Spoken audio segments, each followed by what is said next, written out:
nga bulijjo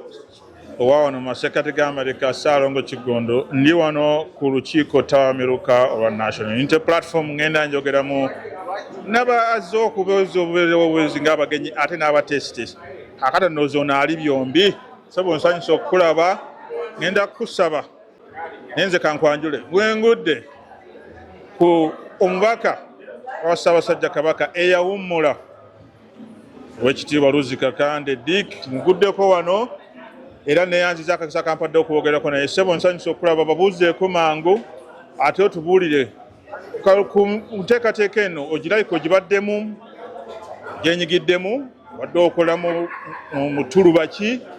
era tuli ku mulamwa ki wano abatulaba mbeebaza nnyo okulaba muwagire nnyo tukikube musajja waffe musajja wa Kabaka amanya gange nze Luzzi Kakande nze mubaka eyawummula wa Ssaabasajja wano Kabaka namukolera emyaka 11 n'empummula naye nawulira omutango gwa Ssaabasajja Kabaka n'agamba nti abavubuka mwenyige mu byobufuzi ye desibekizoni waki ndi wano kyoliko wano simba wakati wano kaakati ssebo obadde omulango ogwo gwe waguwulira soko tujjukizeeko Ssaabasajja Kabaka yagamba atya gwe kira wakitegeera Ssaabasajja Kabaka yagamba nti abavubuka mwenyigire mu byobufuzi kubanga national cake bagigabana ffe Abaganda tetuliiko ate n'ababeerako balina interest si zaffe so kati bwe nakiraba despite the fact that nti abatufuga bagamba nti bw'oyogera nti oli ndi Muganda oli mugale wa Buganda oli mugale wa Africa nengamba ekyo tekisobola kusoboka nga nkyali mulamu ngenda kwenyigira mu byobufuzi era Ssaabasajja Kabaka saakutiririra mulago gwo nagukola ngenda kwenyigira mu byobufuzi naye okimanyi nti Ssaabasajja Kabaka w'abantu bonna teyeekubiira kati wano oba teweekubidde teyatubuulira nti bwavuka mwenyigire mu byobufuzi oba mugende mu movement oba mugende mu NRM oba mugende mu NUP oba mugende mu FDC ekiruga yalekera open gye n'abandi ngenda ku representinga Kabaka ebintu byaffe bifaanagana naye in the fact NUP nagendayo because waliwo ebintu ebitugatta abamu ng'abantu aba bulijjo ebitali bya Buganda enguzi amalwaliro amasomero oba biri Kalamoja oba biri Ddawa ate nsanyuse nnyo olwaleero President batugambye nti mubadde munenjogera egamba nti Buganda won't wait for Kalamoja to develop tubeere bulungi ne President atugambye nti when all of us fall together or we raise together oba oli Kalamoja twagala ku raisinga together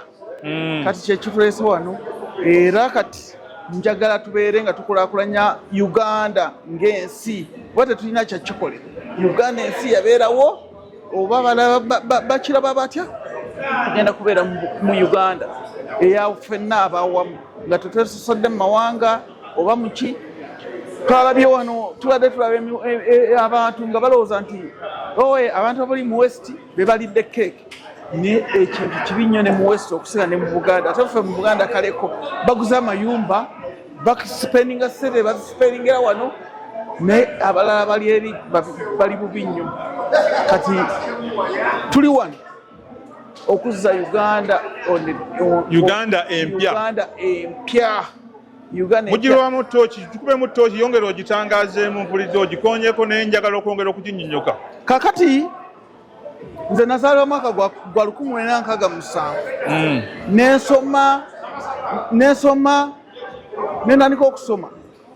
mu mwaka gwa 74 nenyingira P1 mu bus ffe tetwasasulanga amini yatandika UTC bus nga tetusasula baka zaaliwo baka za bannansi naye mu myaka 4 amini yabeerako emyaka 9 gyokka